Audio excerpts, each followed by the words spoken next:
And we're back now in the town hall to pick up on what we reported last half hour about vaccines and how they may be mandatory for fans who want to go to Bills games in Orchard Park this fall. Erie County Executive Mark Poloncarz said they'll be required. During his briefing today, he said that you have a God-given right not to get the vaccine if you don't want, but you don't necessarily have a God-given right to go to a football game. So he thinks the government can force this.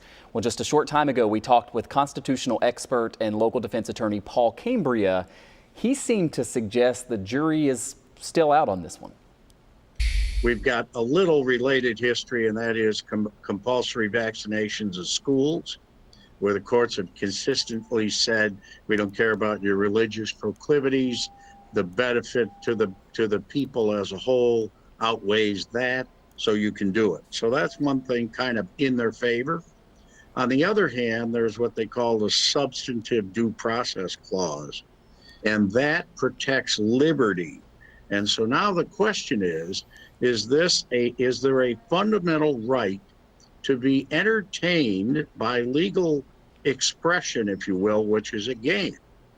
And so do we have a mixed First Amendment and substantive due process issue that infringes on fundamental liberty? And if we do, then the courts say, is this the least drastic means to achieve your end?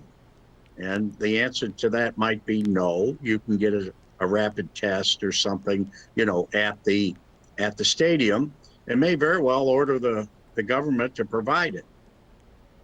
It was interesting because Paul explained that, look, if this were the NFL and you were talking about, where the Dallas Cowboys play because it's privately owned and it's a private entity, could they say to people you have to have a vaccine in order to come in? Sure, but it gets a lot more complicated when the government gets involved, because that's when, our constitutional rights in many ways really pick up. And so he seems to be suggesting this could be challenged. And he even said, Kate, he may be the attorney who picks up a client and challenges it. So I think we're going to be hearing about this a lot, but definitely two sides to this one. Yeah, for sure. That's going to be an interesting conversation, and I'm thinking perhaps a battle as it goes forward. Yeah, in the courts, as a lot of things have been lately.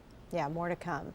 And more to come on the town hall tonight. Some local legal perspective on the Derek Chauvin trial as the focus turns now to the defense this week and possibly soon to the jury. Also, we're keeping an eye on your forecast. What's been sort of a strange day out with this fog, right? This is downtown Buffalo and the Lighthouse. We'll be back with more of your town hall after this quick break.